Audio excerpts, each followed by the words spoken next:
छत्तीसगढ़ इस थीम पे चर्चा हो रही है और इस बार हम शिक्षा पे विशेष तौर पर चर्चा करेंगे कि मौजूदा समय में शिक्षा को लेकर किस तरह की स्थिति छत्तीसगढ़ में देखने को मिल रही है। और जो भी हमारे साथ में पैनलिस्ट मौजूद हैं, इस पैनल में स्वागत करना चाहूंगा और सबसे पहले डॉक्टर प्रज्ञा सिंह से ही शुरुआत करना चाहूंगा, जो कि शासकीय पूर्व माध्यमिक शाला से हैं और मुझे लगता है कि अभी सरकार की जो नीति है शासकीय स्कूलों के लिए, उसमें अभी मौजूदा समय में नई शिक्षा नीति जिसके लेकर काफी चर्चा हो रही है, उसमें किस तरह का बदलाव आप देख पा रही हैं?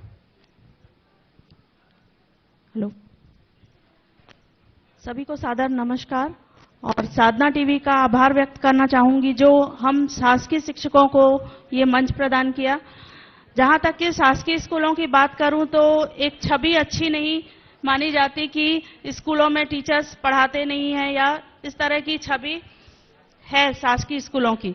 तो अभी मौजूदा हालात में देखूं तो हम शासकीय स्कूल के शिक्षक कम सुविधा में भी अच्छा कार्य करने की कोशिश कर रहे हैं और इसमें सरकार की कई योजनाएं हैं जो हमारे सशक्त माध्यम बन रही हैं, जैसे कि FLN है।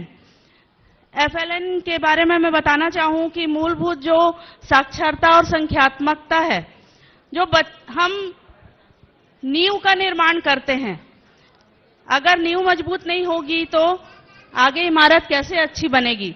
शिक्षा नीति में भी इसी पर बात की गई है। FLN पर बहुत जोर दिया गया है कि हर बच्चे को शिक्षा का अधिकार होना चाहिए, उसे मूलभूत जो साक्षरता है वो आनी ही चाहिए, हर बच्चे को संख्यात्मकता आनी चाहिए।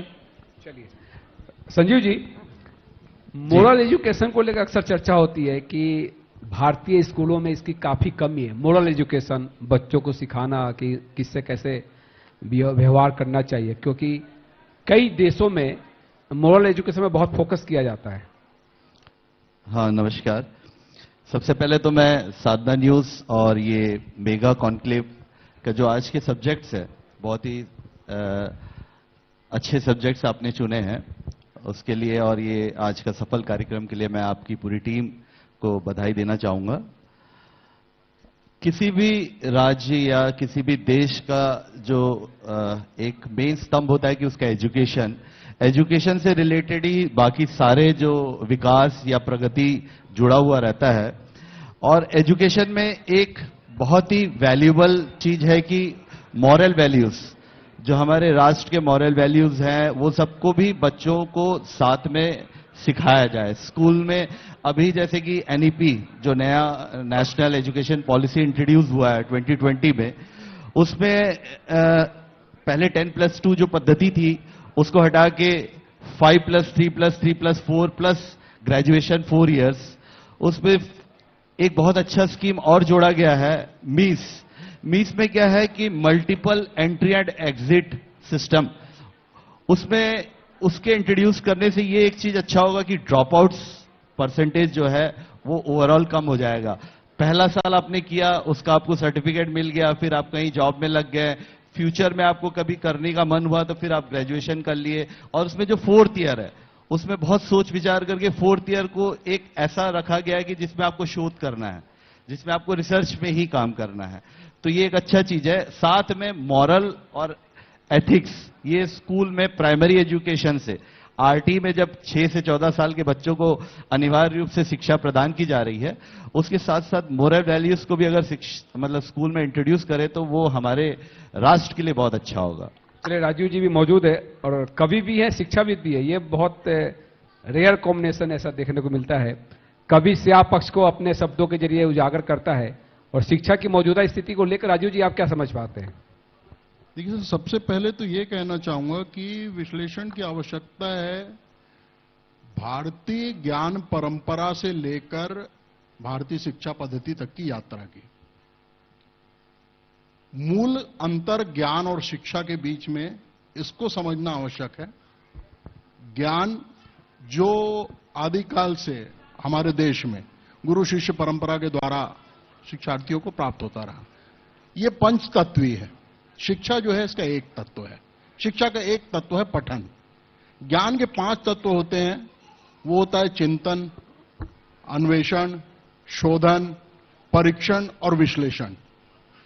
तो ज्ञान की पद्धति भारत की जो थी उसको 1734 में मैकाले यहां आए। एक वर्ष के अंदर उन्होंने क्या देखा, 1735 में नई शिक्षा नीति ला दी। इसके बारे में भारतीय इतिहासकारों, खासकर वामपंथी इतिहासकारों द्वारा कहा जाता है कि मैकाले को प्रशासनिक व्यवस्था चलाने के लिए बाबुओं की जरूरत थी, क्लर्क्स की जरूरत थी, उसने ये पद्धति लाई। तो किसी तरह से वो अंग्रेजों की निंदा भी कर रहे हैं और स्तुति भी कर रहे हैं। होता है क्या एक्चुअल, उसको देखना पड़ेगा। 1734 में जब मैकाले यहां पर आए, उन्होंने सबसे पहले क्या देखा? एक तो सबसे पहली बात हमको बताया जाता है कि 1857 में पहला स्वतंत्रता संग्राम हुआ, जिसको अंग्रेज म्यूटिनी या गदर कहते थे। इसको पहला स्वतंत्रता संग्राम माना जाता है, जबकि वास्तविकता यह है कि 1673 में आनंद मठ में गुरुकुल के शिष्यों द्वारा अंग्रेजों का विरोध किया गया। मैकाले ने देखा, इतिहास का अध्ययन किया भारत के। आनंद मठ के पहले आप देखिए, वहां से तक्षशिला से एक आग उठी, विश्व विजेता सिकंदर को रोक दिया गया, सेल्यूकस को हराया गया, नंदवंश को उखाड़ दिया गया। तक्षशिला के गुरुकुल से यह आरंभ हुआ। उसके पहले द्वापर में गुरु द्रोणाचार्य के शिष्यों ने जाकर पांचाल की सत्ता को चुनौती दी, द्रुपद को हराया। उसके पहले त्रेता युग में विश्वामित्र भगवान राम और लक्ष्मण को अपने साथ लेकर चले गए और सबसे बड़ी सत्ता उस समय रावण की सत्ता, असुरों की सत्ता को चुनौती दी और उनको हराया। तो गुरुकुल जो है वो ज्ञान प्राप्त करने वाला जो शिष्य है वो सर्वशक्तिमान हुआ करता था, क्योंकि वो शिक्षा मतलब ट्रेनिंग। ये तो आप जानवरों को भी दे लेते हैं, प्रशिक्षण देते हैं, शिक्षित कर लेते हैं, लेकिन ज्ञान अर्जन करना, तो ज्ञान अर्जन करने की जो भारतीय परंपरा है, भारतीय पद्धति है, उसके तरफ वापस हमको जाना पड़ेगा। ये आज के युग की आवश्यकता है। हमारे साथ में व्याख्याता निभा रानी जी हैं, और निभा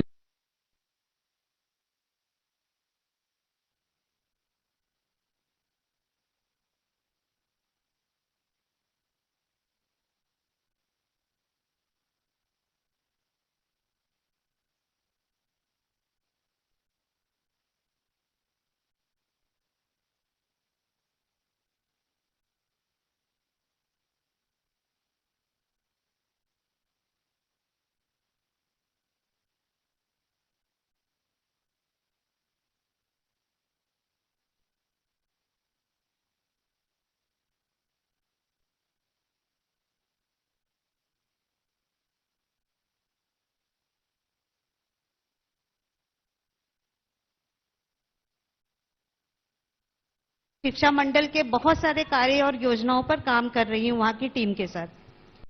तो अभी रिसेंटली मैं अभी कई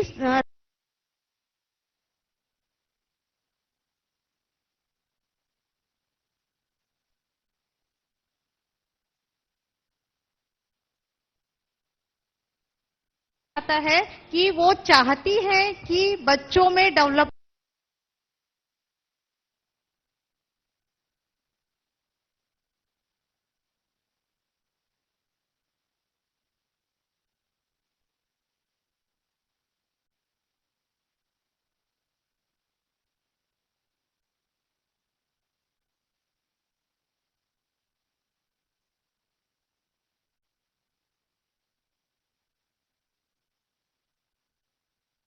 को ये एक ट्रेनिंग मिल चुकी है कि जो सिस्टम को ऊपर चढ़ाना है या सिस्टम में जो सुधार करना है उस पर काम हो रहा है। और यही चीज हम अब यहाँ पर स्टेट लेवल से लेकर वो डिस्ट्रिक्ट लेवल पर, फिर ब्लॉक लेवल पर उसको प्रसारित कर रहे हैं। तो जो ये बिल्कुल दर्शाता है, और सबसे ज्यादा अच्छी बात मुझे ये लगती है कि जो सिलेबस है, जो कोर्स है, उसको पूरे देश में एक कर दिया गया है। 1 नेशन 1 क्वेश्चन पेपर 1 स्टूडेंट, ऐसे एकदम किया गया है। तो एक बच्चे, क्या सभी बच्चों के लिए एक ही क्वेश्चन पेपर, एक ही पैटर्न? और हम छत्तीसगढ़ का बच्चा अगर कहीं बाहर जाके भी पढ़ रहा है तो उसको ये ना लगे कि यहाँ का सिलेबस अलग, वहां का सिलेबस अलग है। ट्रांसफर हो जाते हैं बहुत सारे पेरेंट्स के, तो बच्चे का यहां से गया वहां सब कुछ नया मिलता है, तो वो चीज नहीं है अब। अब वो ये हो जाएगा कि बच्चा कहीं का भी हो, कहीं भी जाके पढ़ रहा है तो उसको कोई हेजिटेशन नहीं है, कुछ नया नहीं है, वो अपनी जो स्टडी है उसको कंटिन्यू कर सकता है। लेकिन पीएम श्री योजना के स्कूल के बारे में क्या कहना चाहेंगी? हाँ, ये तो बहुत अच्छा आपने पॉइंट लिया। पीएम श्री अभी लास्ट जो गवर्नमेंट थी उसमें जो स्वामी आत्मानंद स्टार्ट हुआ था, तो वहां पर बहुत सारी चीजें कमी थी, हमको दिख रही थी। वो बहुत सारी चीजें हम चाहते थे कि इसमें डेवलपमेंट हो, इसमें चेंजेस हो। लेकिन जैसे ही गवर्नमेंट चेंज हुई और अभी जो पीएम श्री स्कूल्स बन रहे हैं, आप कभी आपको मौका मिले तो प्लीज एक बार जाइएगा पीएम श्री स्कूल में। वहां का इंफ्रास्ट्रक्चर, टीचर्स और बच्चे, उनमें जो डेवलपमेंट आ रहे हैं, उनमें जो आप देखने से ही लगता है कि ना बच्चे, अब प्राइवेट स्कूल के बच्चों को खड़ा कर दीजिए और इन बच्चों को खड़ा कर दीजिए तो आपको माइंडसेट बदलेगा।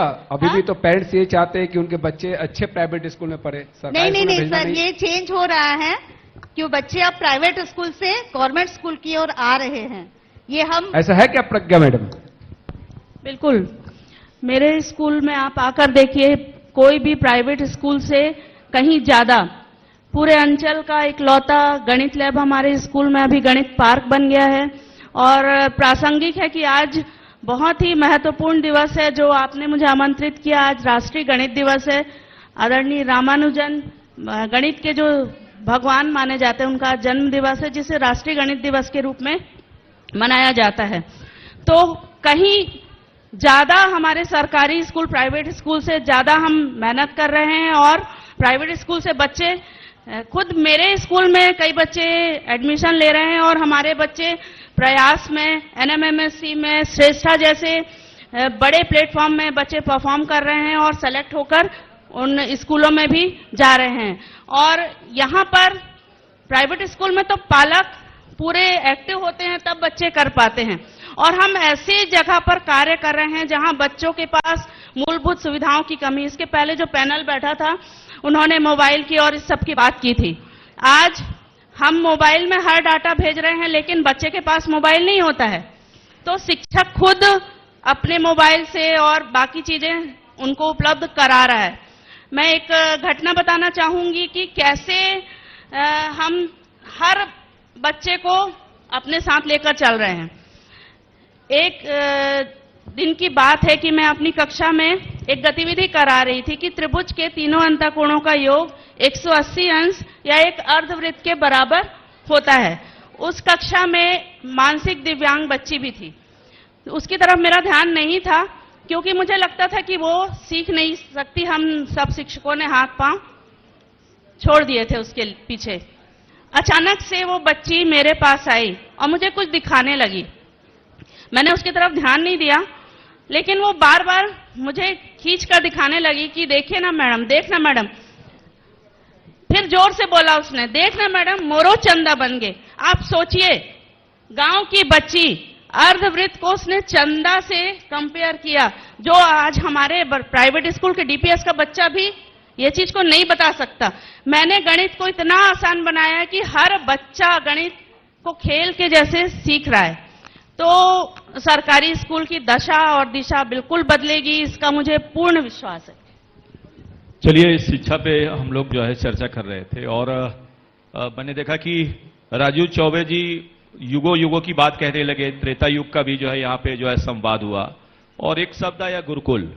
मैं इस गुरुकुल शब्द को उठाना चाहूंगा। सर के ही मार्गदर्शन में मैं 3-4 दिन पहले हिड़मा, नक्सली हिड़मा के गांव गया था और सीआरपीएफ की एक बहुत अच्छी पहल है। सीआरपीएफ के द्वारा वहां पे स्कूल बनाए जा रहे हैं और मुझे बड़ा अच्छा लगा। उस स्कूल का जो नाम है वो गुरुकुल नाम से संबोधित किया गया है। तो मैंने टेकलगुड़ा आप लोगों ने सुना होगा, पूर्ववर्ती गांव भी आप लोगों ने सुना होगा, नक्सली हिड़मा का वो गांव है, वहां पे गुरुकुल के माध्यम से शिक्षा दी जा रही है। बहरहाल अगर शिक्षा के स्तर की बात की जाए तो हम कितने गहराई में थे, युगों युगों की हम बात कर रहे थे, कितने गहराई में थे और आज का ये जो आधुनिक शिक्षा, ये गैप कितना बड़ा है। इस गैप के बीच में हम लोगों ने कितना कुछ खोया है। मैं थोड़ा सा उस पर आपसे प्रकाश चाहूंगा। खोया बहुत कुछ है, बहुत कुछ क्या, बहुत ज्यादा खोया है। देखिए, आज एक छोटा सा उदाहरण आपको देता हूं। तुलसी कहते हैं जुग सहस्त्र योजन पर भानु लील्यो ताही मधुर फल जानो। जुग 12,000 वर्ष, 12,000 सहस्त्र 1,000 योजन यानी 8 मील। आप इसको मल्टीप्लाई करेंगे तो नासा जो सूरज की दूरी बताता है, वो सूरज की दूरी जो है वो तुलसीदास जी बताते हैं। तुलसीदास जी किस यूनिवर्सिटी में पढ़े थे, कहां से एमएससी की थी, कहां से पीएचडी ली थी उन्होंने। तो ज्ञान अर्जित करने की क्षमता जो उस समय के शिक्षार्थी में थी वो खत्म हो गई। गुरु को जब शिक्षक बनाया गया, शिक्षक जो है आपका वेतनभोगी कर्मचारी हो गया। गुरुर ब्रह्मा गुरुर विष्णु गुरुर देवो महेश्वरा गुरुर साक्षात परब्रह्म तस्मै श्री गुरु नमः से लेकर गुड मॉर्निंग सर तक का सफर। गुरु से लेकर मतलब जहां आप गुरु को परब्रह्म मान के आप उसकी श्रद्धा पूर्वक अर्चना करते थे और वो ज्ञान आपको प्राप्त होता था, वहां से आप गुड मॉर्निंग सर तक आ गए।